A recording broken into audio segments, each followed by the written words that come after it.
আল্লাহর নবী বলেন কোন বাগান? বাইরুহা, বলে হ্যাঁ বাইরুহা। বাইরুহা এমন একটা খেজুরের বাগান, যে বাগানের মধ্যে একটা পানির মিষ্টি পানির একটা কূপ আছে, যে কূপ থেকে আল্লাহর নবী স্বয়ং নিজে পানি পান করে। যে বাগানে যায় আল্লাহর নবী নিজে বিশ্রাম করে, এমন একটা মদিনার সবচেয়ে বড় খেজুরের বাগান আবু তালহা রাদিয়াল্লাহু তাআলা আনহু আল্লাহর রাস্তায় দান করে দিবে। সুবহানাল্লাহ বলেন।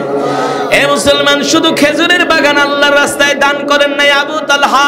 যুবক রে, এ যুবক, রাসূলের সাহাবীরা কেমন ছিলেন?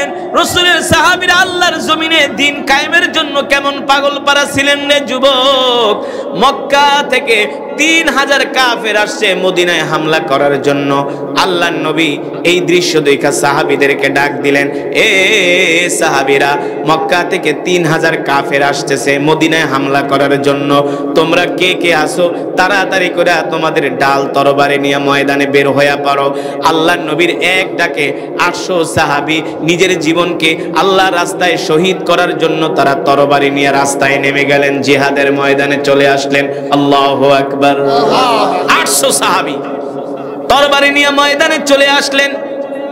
সবার আগে আবু তালহা, সবার আগে ওই যে মদিনার সবচেয়ে বড় খেজুরের বাগানের মালিক।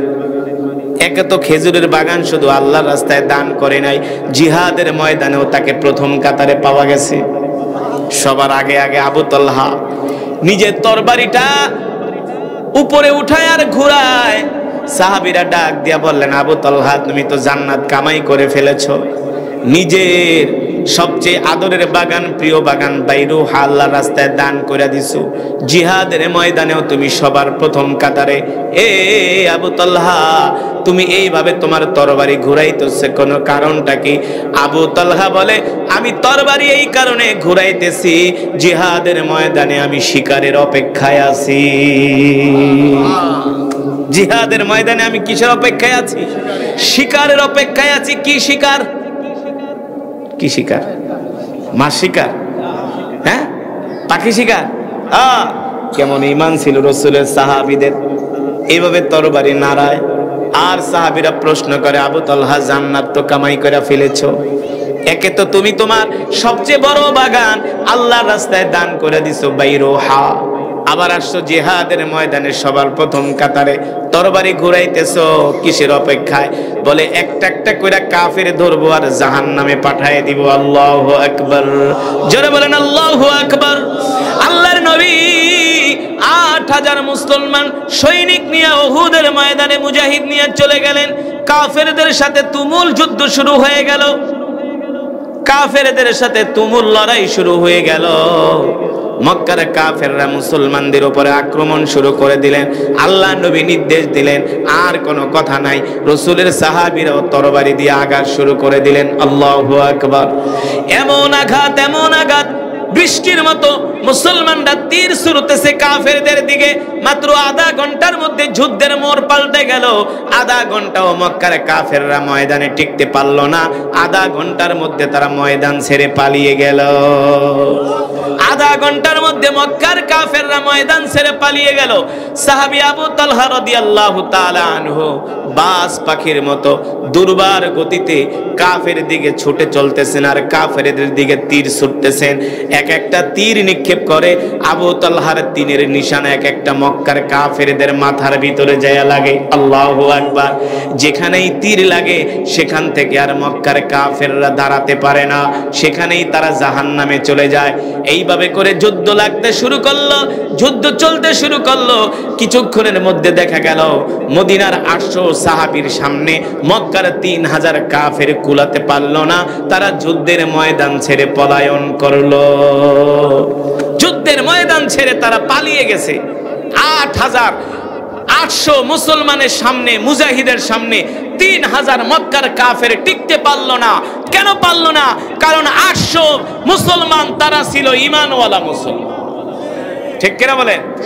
আর পৃথিবীতে এখন 250 কোটি মুসলমান আছে, কিন্তু কাফেরদের ভয়ে মুসলমান যারা শাসক আছে তারা কোনো কথা বলে না। ঠিক না? কাফেরদের ভয়ে। কারণ কি? তাদের ঈমানের পাওয়ার নাই। ঈমানের পাওয়ার আসবে কোত্থেকে? মুসলমান তো নামাজই পড়ে না, আল্লাহর দ্বীন মানে না। শুধু বিড়ি খাওয়া, সিগারেট খাওয়া, গাঁজা খাওয়া, ইয়াবা খাওয়া, আর সারাদিন শুধু জুয়া খেলা, জুয়া। ঠিক কিনা বলেন? এখন প্রত্যেকটা যুবকদের মোবাইলে এক একটা জুয়ার কোট হয়ে গেছে। সত্য নাকি মিথ্যা? যারা বলেন, এক একটা মোবাইল এখন সিনেমা হলে পরিণত হয়েছে, সিনেমা হলে পরিণত হয়েছে। এই অ্যান্ড্রয়েড মোবাইল দিয়া এখন যুবকরা সারাক্ষণ সর্বক্ষণ শুধু গুনার গুনার কাজ করে। ঈমান না, ঈমান দুর্বল হয়ে গেছে। আর রাসূলের সাহাবীরা কেমন ছিলেন রে যুবক? যুবক ভালো করে খেয়াল করো বন্ধু। সাহাবী আবু তালহা কাফেরদেরকে এক দৌড়ানি মারলেন। সাহাবী আবু তালহা তিনি ছিলেন একজন প্রশিক্ষিত তীরন্দাজ। কাফেরদের দিকে নিশানা করে এক একটা তীর মারে, এক একজনের মাথায় লাগে, গায়ে লাগে, আর দাঁড়াতে পারে না, সেখানেই জমিনে পড়ে যায়। আল্লাহু আকবার।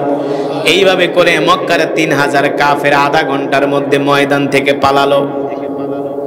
আল্লাহ রসুল তাকায় তাকায় দেখতেছেন রসুলের সাহাবী আবু তালহা অভিজ্ঞতা সম্পন্ন একজন তীরন্দাজ, প্রশিক্ষিত একজন তীরন্দাজ, সাহসী একজন যুবক, সাহসী একজন যোদ্ধা।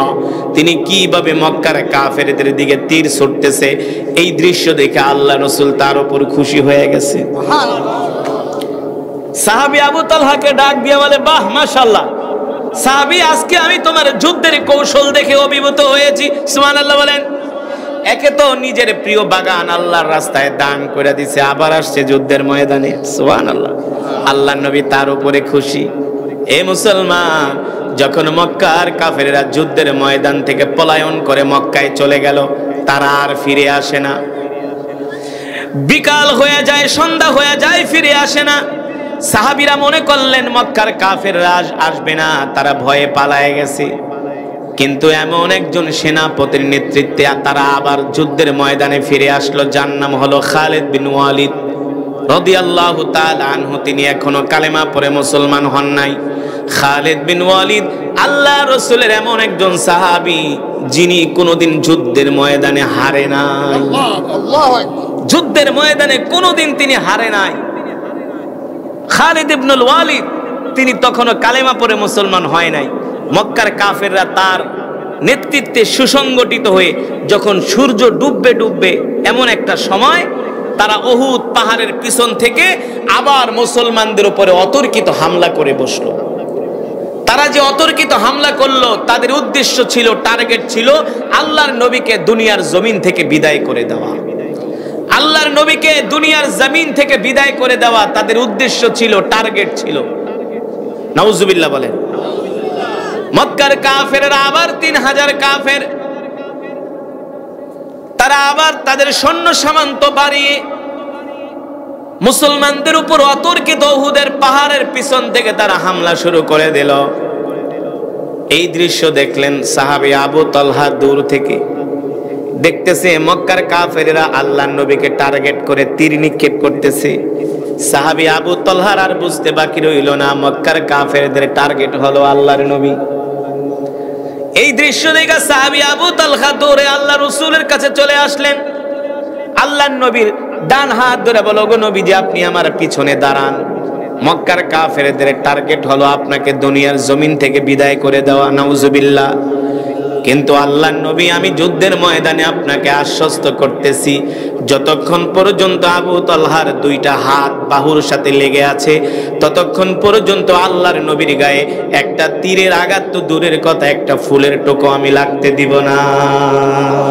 জোরে বলেন সুবহানাল্লাহ। এমন একটা কঠিন সময়ে কিভাবে আল্লাহর নবীকে মহব্বত করতেছে, কেমন ছিল ইসলামের প্রতি, দ্বীনের প্রতি দরদ, কেমন ছিল ভালোবাসা। ওগো নবীজি আপনি আমার পিছনে দাঁড়ান, মক্কার কাফেররা আপনার দিকে তীর ছুটতেছে।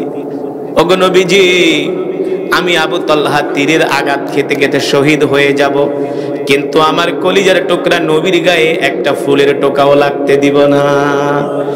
এই কথা বলে সাহাবী আবু তালহা আল্লাহর নবীকে পিছনে নিয়ে দাঁড় করালেন। আর সাহাবী আবু তালহা তিনি ছিলেন প্রশিক্ষিত তীরন্দাজ, একটা একটা করে তীর নিক্ষেপ করে যেটা মারে সেটাই কাফেররা মরে। এই দৃশ্য দেখে আল্লাহর নবী অনেক খুশি হয়ে গেলেন।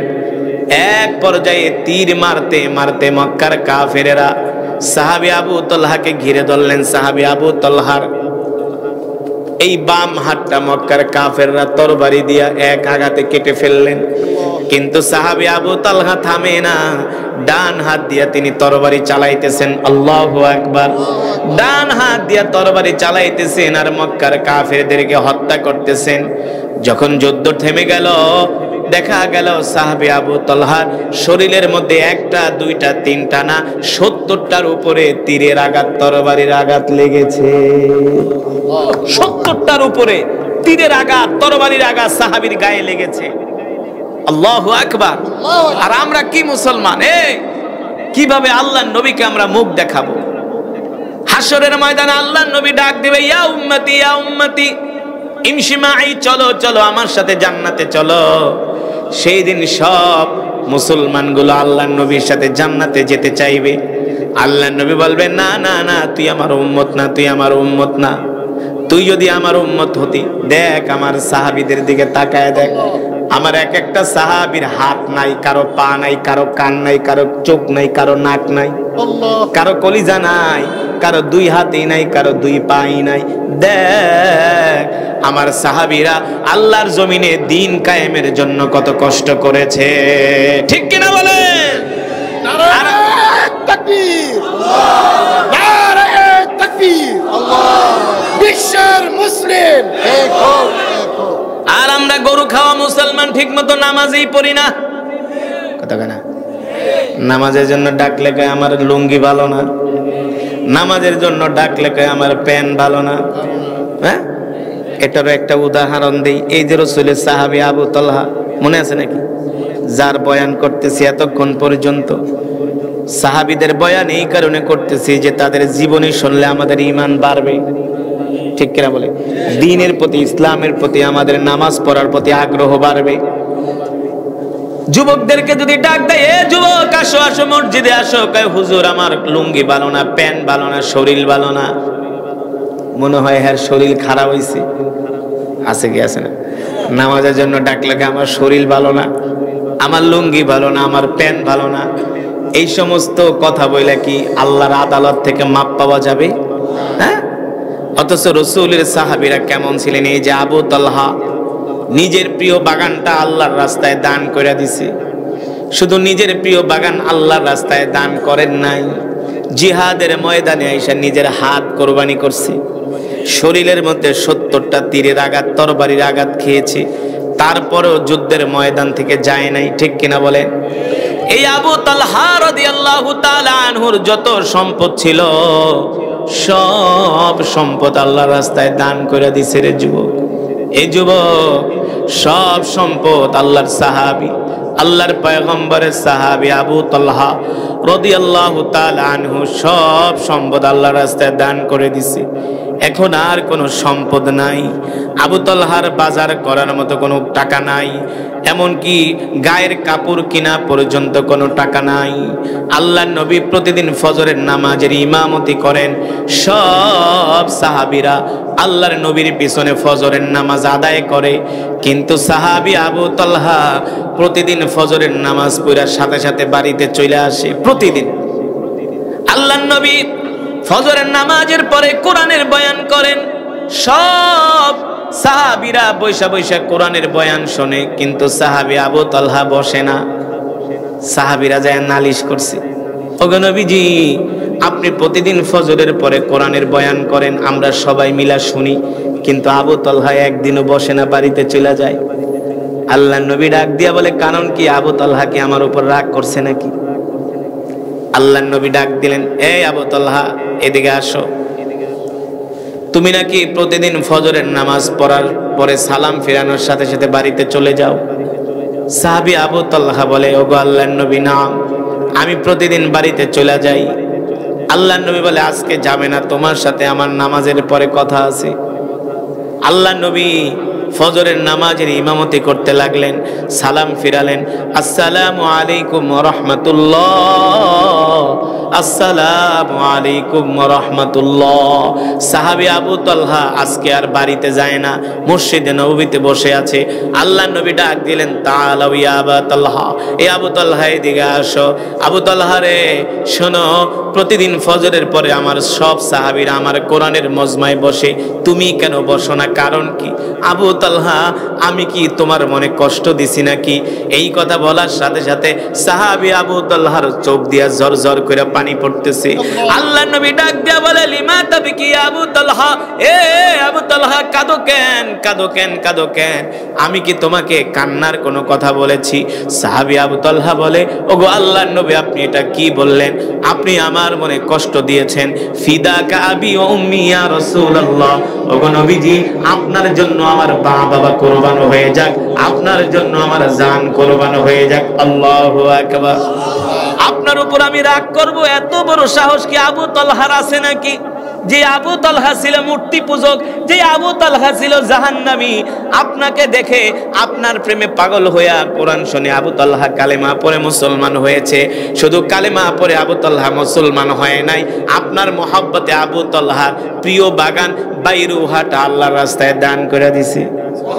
শুধু বাগানেই দান করে নাই, আবু তালহা আপনার মহব্বতে জিহাদের ময়দানে গেছে। জিহাদের ময়দানে যে আবু তালহার হাতকে কোরবানি করছে, 70টার উপরে তীরের আঘাত, তরবারির আঘাত এই শরীরের মধ্যে সহ্য করেছে। ওগো আল্লাহর নবী, আল্লাহর কসম করে বলি, আমি আমার জীবনের চাইতে আপনাকে বেশি ভালোবাসি।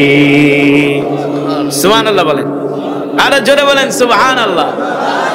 এখনো প্রশ্ন আসে কি আসে না? তুমি আমাকে ভালোবাসো ঠিক আছে, তাই ফজরের পরে আমার মজমায় বসো না কেন? কথা বল না। প্রশ্ন আসে কি আসে না?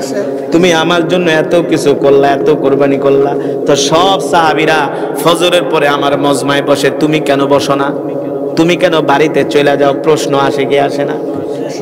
আল্লাহ নবী প্রশ্ন করলেন, সব সাহাবীরা বসে, তুমি কেন বসো না? আবু তালহা, এ আবু তালহা, তুমি কেন বাড়িতে চলে যাও? সাহাবী আবু তালহা এই কথা শোনার পরে তার চোখ দিয়া পানি পড়তেছে, কান্না করতেছে অজর ধারায়। আল্লাহ নবী ডাক দিয়া বলে, এ সাহাবী, কান্না করো কেন? কান্না করো না, বলো গো, তুমি কেন ফজরের পরে আমার মজমায় বসো না? সাহাবী আবু তালহা বলে, গো আল্লাহর নবী, আমি কিভাবে আপনার মজমায় বসবো? ওগো আল্লাহর নবী, আপনি আমার দিকে তাকায় দেখেন, এই যে আমার শরীরের মধ্যে যে কাপড়টা দেখতেছেন, এই একটা কাপড় ছাড়া আবু তালহার আর কোনো সম্বল নাই। এই একটা কাপড় দিয়ে আবু তালহার তার স্ত্রী দুইজনে নামাজ পড়ে। আবু তালহার যত সম্পদ ছিল সব আল্লাহ রাস্তায় দান করে দিছে। আবু তালহার কাপড় কেনার মতো এখন আর কোনো পয়সা নাই। একটা কাপড় দিয়া দুইজন স্বামী স্ত্রী আমরা নামাজ আদায় করি। কিভাবে গো? সাহাবী আবু তালহা বলো, গো নবীজি, যখন নামাজের সময় হয় আমি আমার স্ত্রীকে গুহার মধ্যে ঢুকায় রাখি। আমার স্ত্রী উলঙ্গ অবস্থায় গুহার মধ্যে থাকে। আমি এই কাপড় পরে নামাজ পড়তে চলে আসি, আবার দৌড়ায় বাড়িতে যাই। আমি গুহার মধ্যে লুকায় থাকি উলঙ্গ অবস্থায়, আর এই কাপড় পরে আমার স্ত্রী নামাজ আদায় করে। চার ওয়াক্ত নামাজে লম্বা লম্বা সময় থাকে, এই কারণে আপনার মজমায় বসতে পারি, কিন্তু ফজরের পরে এত সময় যদি বেশিক্ষণ সময় বসে নামাজ কাজা হয়ে যাবে। এই কারণে আমি দৌড়ায় বাড়িতে চলে যাই।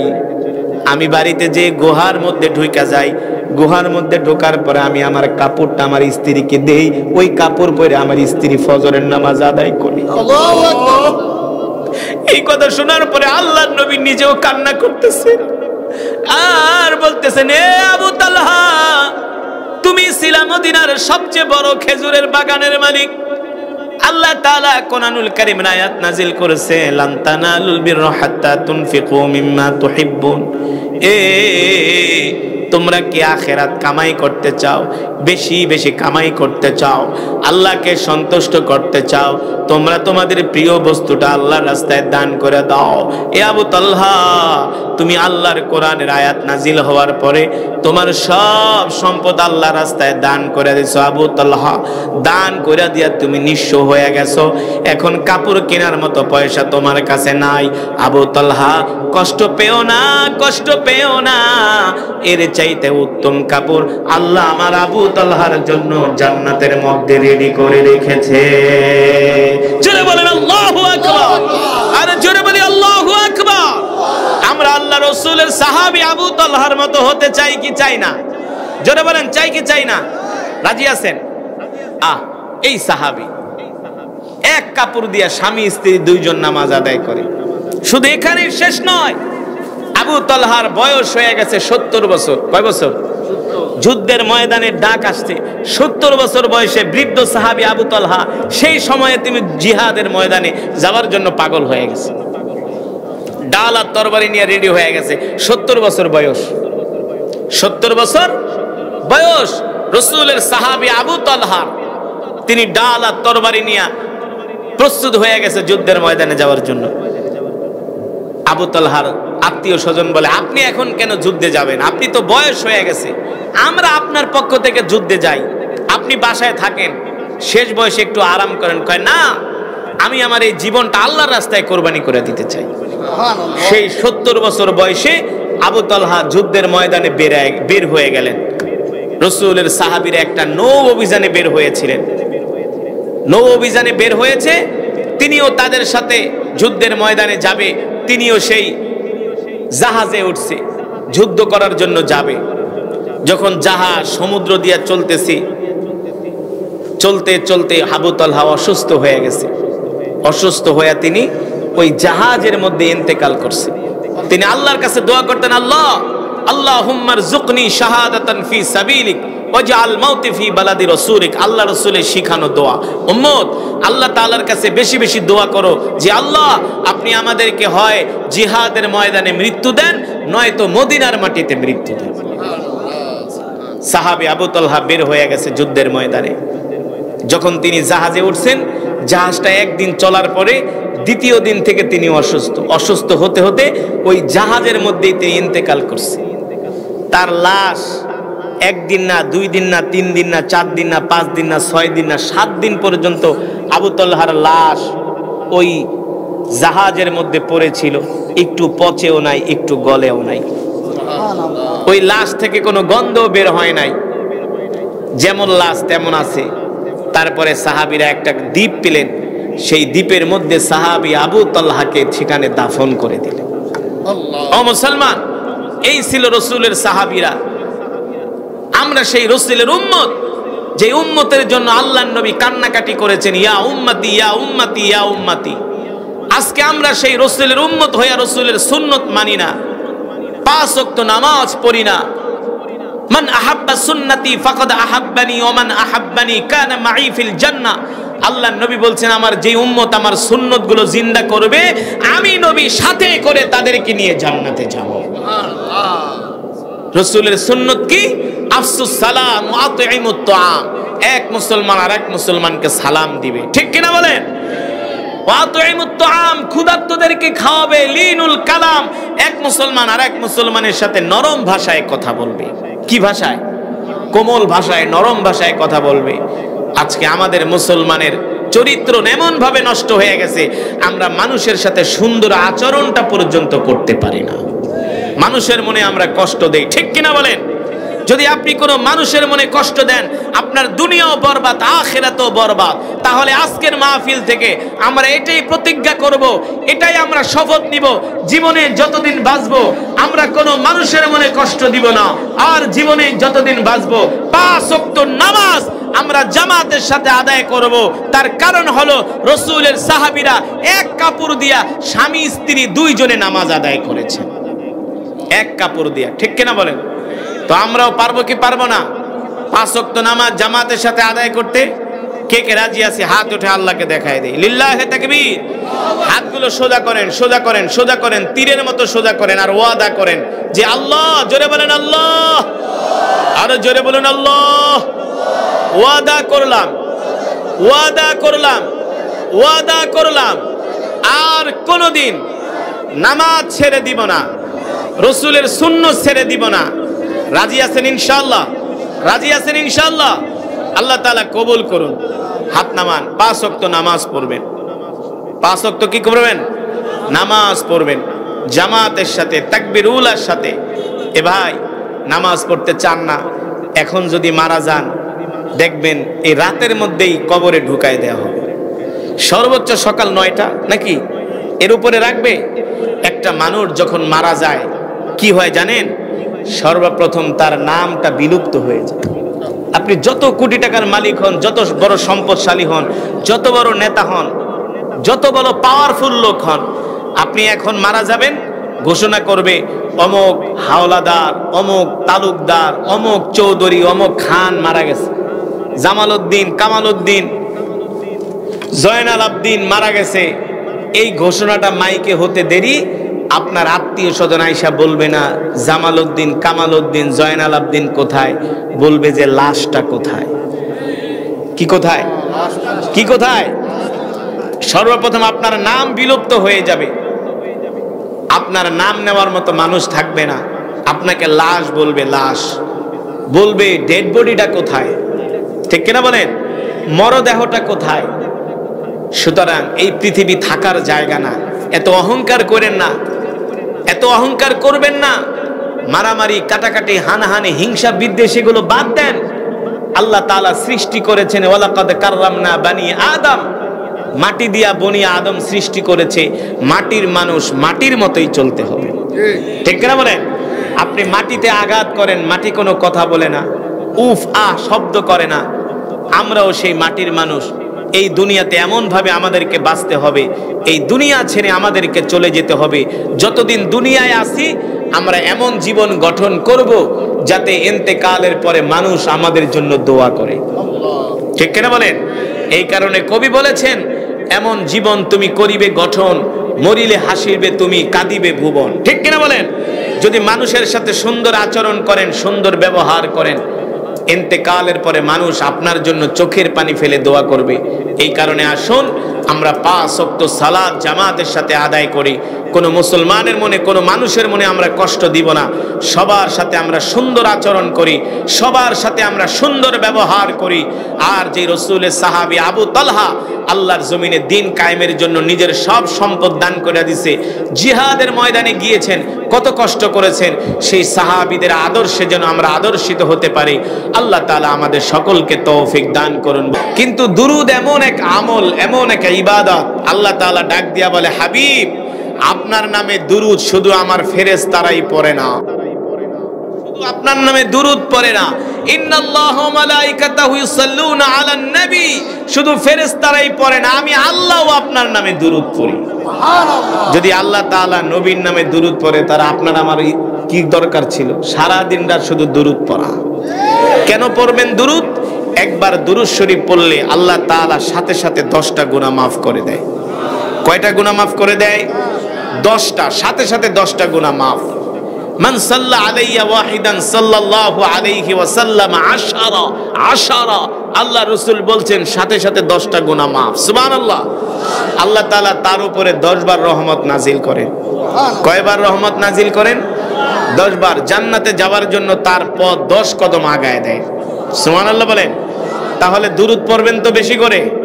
রাজি আছেন তো ইনশাআল্লাহ? আল্লাহ তাআলা সকলকে কবুল করুন বলে আমিন।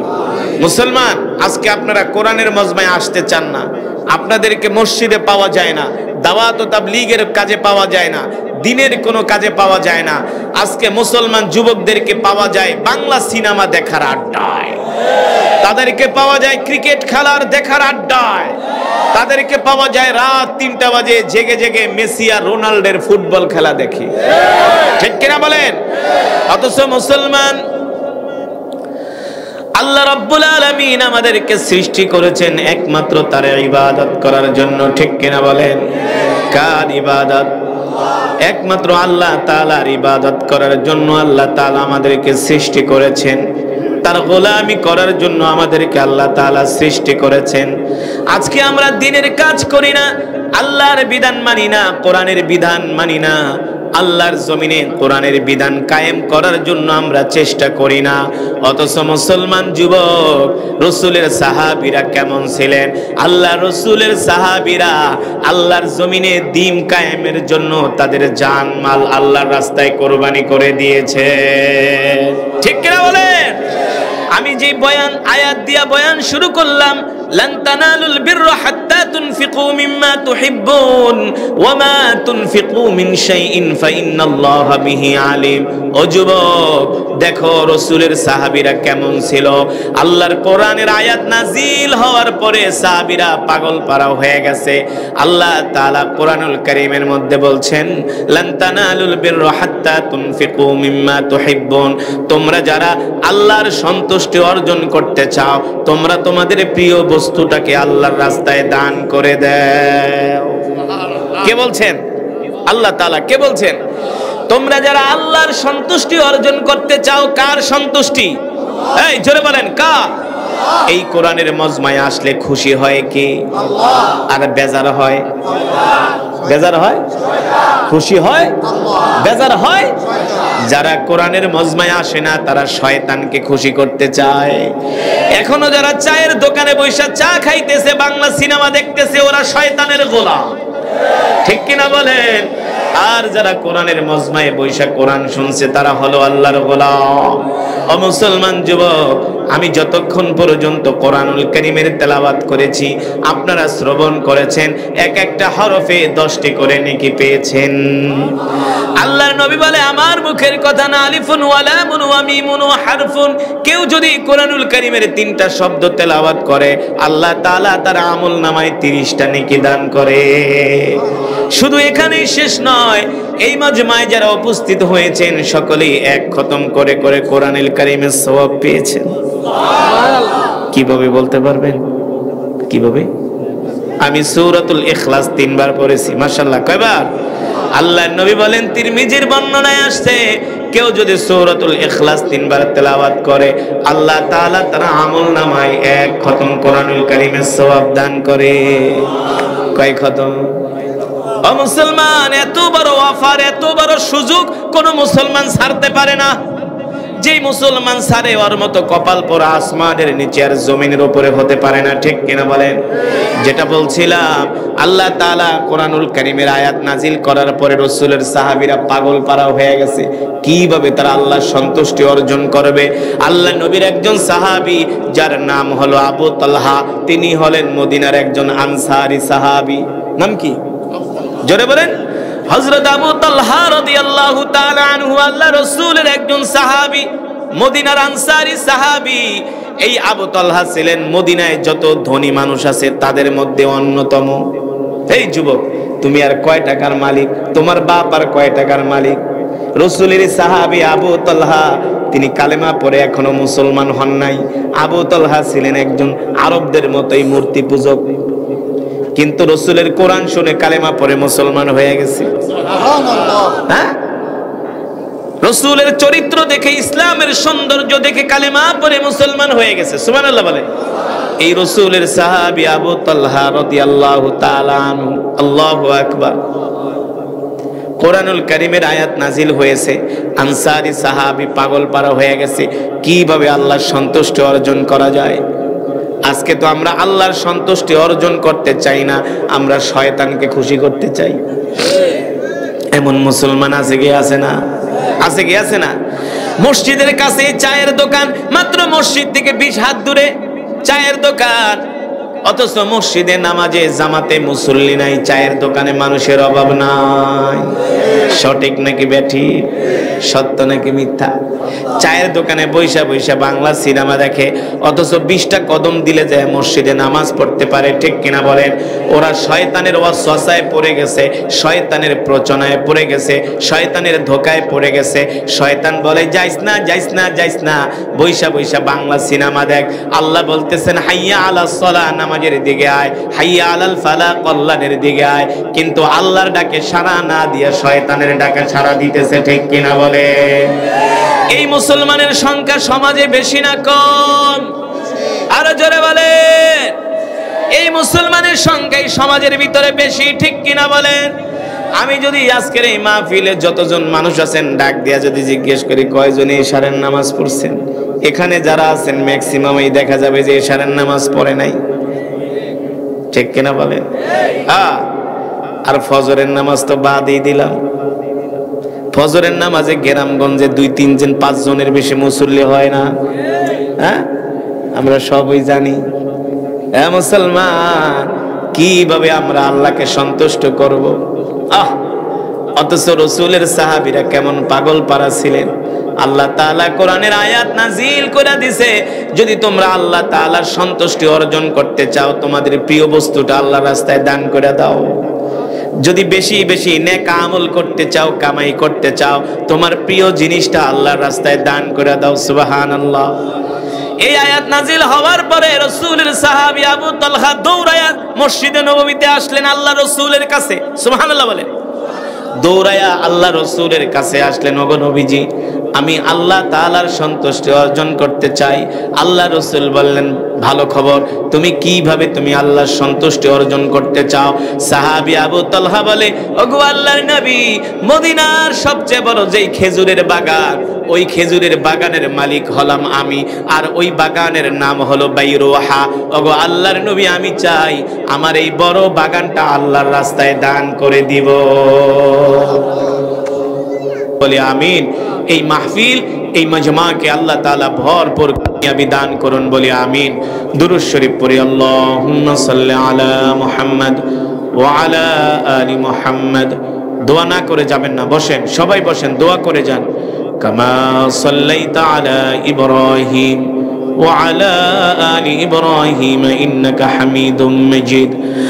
আল্লাহুম্মা বারিক আলা মুহাম্মদ ওয়া আলা আলি মুহাম্মদ কামা বারাকতা আলা ইব্রাহিম ওয়া আলা আলি ইব্রাহিম ইন্নাকা হামিদুম মাজিদ।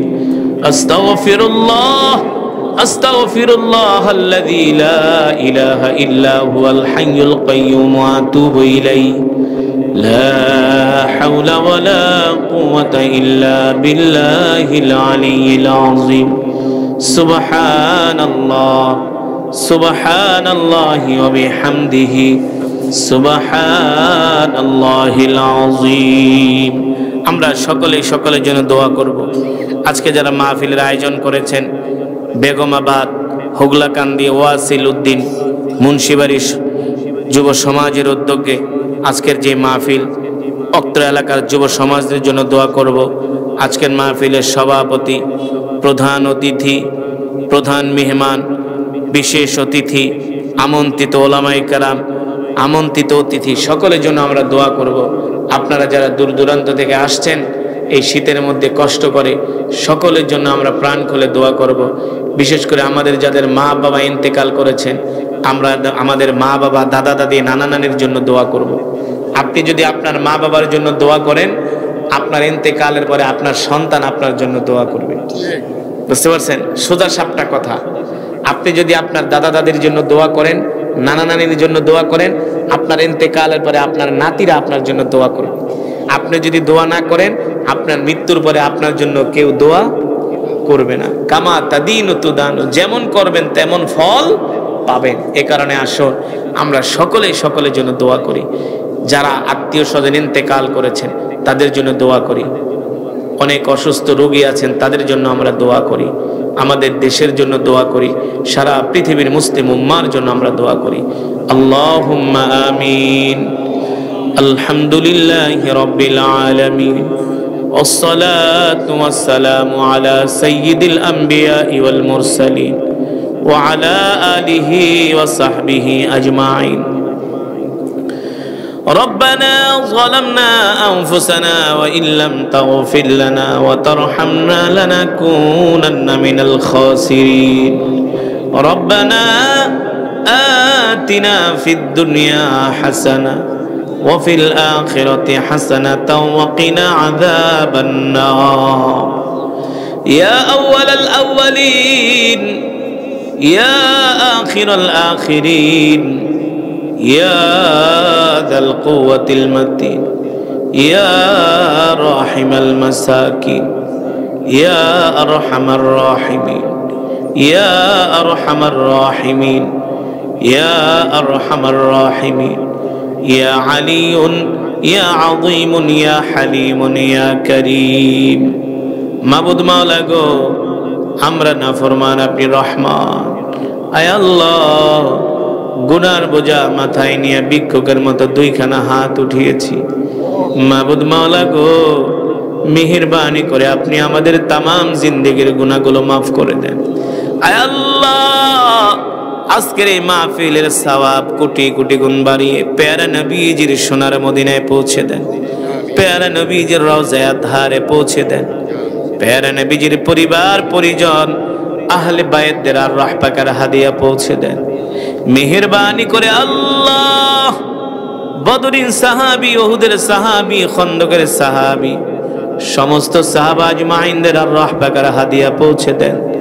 মাবুদ মাওলা গো, বাবা আদম থেকে শুরু করে আজ পর্যন্ত যত মুমিন মুমিনাত, মুসলিম মুসলিমাত যারা অন্ধকার কবরে শুয়ে আছে, সকলের কবরে আর সওয়াব পৌঁছে দেন। জান্নাতুল মুআল্লা, জান্নাতুল বাকিতে যারা শুয়ে আছেন, সকলের কবরে আর সওয়াব পৌঁছে দেন। আয় আল্লাহ, মেহেরবানি করে আমাদের জনম দুঃখিনী আব্বা জান আম্মা জানের কবরে আযাব মাফ করে দেন। আয় আল্লাহ, হুগলাকান্দি ওয়াসিলউদ্দিন মুন্সিবাড়ি যুব সমাজের উদ্যোগে যে মাহফিল, এই মাহফিলকে কিয়ামত পর্যন্ত কবুল করে নেন। এই মাহফিলের উসিলায় অত্র এলাকার গোরস্থানে যত কবরবাসী শুয়ে আছে, সমস্ত কবরবাসীর কবরে আযাব মাফ করে দেন। সমস্ত কবরবাসীর কবরকে জান্নাতের বাগান বানায় দেন। মাবুদ মাওলা গো, আমরা জীবনে যত গুনাহ করেছি, গুনাহে কবিরা সগীরা শিরক বেদাত জানা অজানা ইচ্ছায় অনিচ্ছায় যত গুনাহ করেছি, সব গুনাহগুলো মাফ করে দেন। জাহান্নামের আগুন হারাম করে দেন। একটা জান্নাতুল ফেরদাউস আমাদের জন্য বরাদ্দ করে দেন। আল্লাহ, আয় আল্লাহ তাআলা, কে কে উদ্দেশ্য নিয়ে হাত উঠাইছে আপনার তো আর জানতে বাকি নাই, বুঝতে বাকি নাই। সকলের নেক উদ্দেশ্যকে আল্লাহ কবুল করে নেন, সকলের মনের নেক আশাকে পুরা করে দেন। আয় আল্লাহ, আমাদের মধ্য থেকে যারা অসুস্থ, সুস্থতা দান করে দেন। আয় আল্লাহ, এই মাহফিলে যারা 1 টাকা থেকে হাজার হাজার টাকা দান করেছেন, সকলের দানকে কবুল করে নেন। এই মাহফিলকে কিয়ামত পর্যন্ত কবুল করে নেন। আয় আল্লাহ, রাসূলের সাহাবী আবু তালহা রাদিয়াল্লাহু তাআলা আনহু যেভাবে আল্লাহ দ্বীনের জন্য নিজের সম্পদ, নিজের জানকে আল্লাহ কোরবানি করেছেন, আমাদেরকেও আল্লাহ আপনার রাস্তায় সেভাবে কোরবানি করার তৌফিক দেন। আমরা আমাদের জান মাল সম্পদকে যেন আপনার রাস্তায় কোরবানি করতে পারি, তৌফিক দিয়ে দেন। আয় আল্লাহ, রাসূলের আদর্শে আদর্শিত হওয়ার তৌফিক দিয়ে দেন, সাহাবীদের আদর্শে আদর্শিত হওয়ার তৌফিক দিয়ে দেন। আয় আল্লাহ, অনেকে অসুস্থ, সুস্থতা দান করে দেন। অনেক মা বোনেরা হাত উঠাইছে, আল্লাহ মা বোনদেরকে মাফ করে দেন। অত্র এলাকার প্রতিটা ঘরের মধ্যে রহমত বরকত নাজিল করে দেন। আয় আল্লাহ, আপনি আমাদের দেশের উপর রহমত নাজিল করে দেন। আয় আল্লাহ, মেহেরবানা মুহাম্মাদান আবদুহু ওয়া রাসূলুহু الذي أرسله بالحق بشيرا ونذيرا وداعيا إلى الله بإذنه وسراجا منيرا أما بعد فأعوذ بالله من الشيطان الرجيم بسم الله الرحمن الرحيم لن تنالوا البر حتى تنفقوا مما تحبون وما تنفقوا من شيء فإن الله به عليم وقال رسول الله صلى الله عليه وسلم من أحب لله وأبغض لله وأعطى لله ومنع لله فقد استكمل الإيمان أو كما قال النبي عليه الصلاة والسلام فقد قال الله تبارك وتعالى في شان حبيبه ومحبوبه مخبرا وآمرا إن الله وملائكته يصلون على النبي يا أيها الذين آمنوا صلوا عليه وسلموا تسليما محبতে নামাজের দুরূদ ইব্রাহিম পড়ে আওয়াজ করে আল্লাহুম্মা সাল্লি আলা মুহাম্মদ জোরে জোরে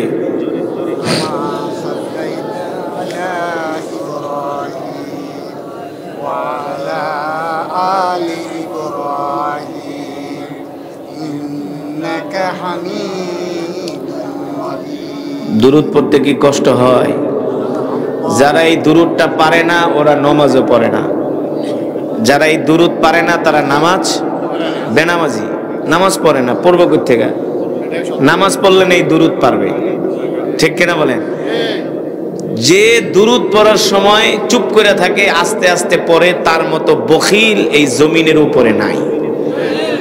আমার কথা না, আল্লাহ রাসূল বলছেন যে দুরূদ পড়তে কৃপণতা করে সে হলো সবচেয়ে বড় বখিল, সবচেয়ে বড় অশিক্ষিত, সবচেয়ে বড় অশিক্ষিত যে দুরূদ পড়তে বখিলতা করে, ঠিক কিনা বলেন?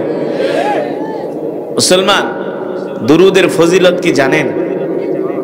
হ্যাঁ, যদি দুরূদের ফজিলত জানতেন সারাদিন শুধু দুরূদ পড়তেন। এত বাদাম খাওয়া কেন? এই সারাদিন তো খালি খায়, মাহফিলে আইসাও খায়। মাত্র 20 মিনিট ওয়াজ করুন, বাদাম খাওয়া শুরু করছি। এই জাতির দিয়া কি হবে? এই জাতির দিয়া জিহাদ হবে? সি, কোরআনের মজমা, জান্নাতের বাগান। কোরআন শুনছেন, এক এক হরফে 10টি করে নেকি পেয়েছেন। আরে বাদাম তো সারা রাত খেতে পারবেন, সারা দিন খেতে পারবেন। এই কোরআনের মজমা কি পাবেন? আপনি বাদাম খাইলে তো আপনার চিন্তা যাবে বাদামের দিকে, কোনটা পচা কোনটা ভালো, কথা না? আপনি ওয়াজ শুনবেন কি? তার চেয়ে আপনি উঠা চলে যান। আপনার মতো শ্রোতা দরকার নেই যে কোরআনের মজমায় বসে বাদাম খায়, অশিক্ষিতের মতো কাজ করেন। এটা জান্নাতের বাগান। এটা কি মনে করেছেন? আল্লাহ তাআলার অগণিত রহমতের ফেরেশতারা চতুর্দিকে বেষ্টন করে আছে। আপনি যতক্ষণ এই মজমায় থাকবেন, ফেরেশতারা দোয়া করবে আল্লাহুম্মা গফির ওয়ারহাম। আর যদি বাদাম খান তাহলে ফেরেশতারা আপনার জন্য দোয়া করবে? আপনি তো শুধু খাইতে আছেন, রাগ করতেছেন। এটা চরম অন্যায়, চরম অন্যায় করেছেন, চরম বেয়াদবি হয়েছে। কোরআনের মজমায় বসে বাদাম খাওয়া, অন্যমনস্ক হওয়া, এটা কোনো মুসলমানের কাজ হতে পারে না। আজকে আপনারা কোরআনের মজমায় বসে বাদাম খান, আর এই কোরআনের জন্য রাসূলের সাহাবীরা জীবন দিয়েছে, ঠিক কিনা বলেন? দিয়েছে কি দিয়েছে না? এই কোরআনের জন্য হযরত উলামায়ে কেরাম জেল খেটেছে। এই কোরআনের কথা বলার কারণে তারা কারাবরণ করেছে। আর আপনারা খান বাদাম, সবাই না, 2-4 জন। আপনারা রাগ করছেন? আল হাক্কু মুররুন, হক কথা মিষ্টি, হক কথা তিতা। কোনো মাহফিলে না, কোনো মজমায় না, জীবনে আর কোনোদিন কোনো কোরআনের মাহফিলে যে মসজিদে যায় কোনোদিন বাদাম খাবেন না। আমি আপনাদেরকে বোঝানোর জন্য বলছি। রাগ কেন করলাম? মাঝে মাঝে একটু গরমও হতে হয়, নরমও হতে হয়। ইসলামে গরমও আছে, ঠিক কিনা বলুন? শুধু নরম দিয়া ইসলাম কায়েম হয়েছে? সেদিনা আবু বকর ছিলেন নরম, আর হযরত ওমর ছিলেন কি কেমন গরম? যারে দেখলে ইবলিস শয়তান দূরে থাকতো, রাস্তা পরিবর্তন করত। আর এখন তো আমরা এমন ইমানদার, ইবলিস শয়তান দেখলে কি আমি আর কি শয়তান, তুই আমার চেয়ে বড় শয়তান, ঠিক কিনা বলেন? রাগ করতেছেন? যেটা বলছিলাম দুরূদ এমন এক আমল, এমন এক ইবাদত। সুবহানাল্লাহ বলেন। বাদাম খাওয়া বন্ধ নেই, একজনে খায় আর এমন এমন করে, সব তালেই আছে।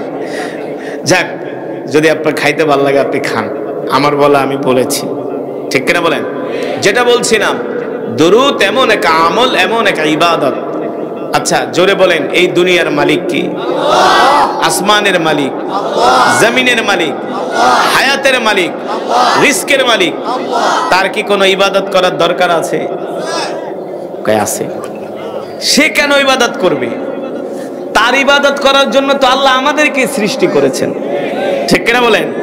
হ্যাঁ, আপনারা যারা বলছেন আছে, তাদের হয়তো বা জানার কমতি থাকতে পারে, অথবা জজবার ঠেলায় বইলা ফেলাইছে, হুশ ছিল না, ঠিক কিনা বলেন?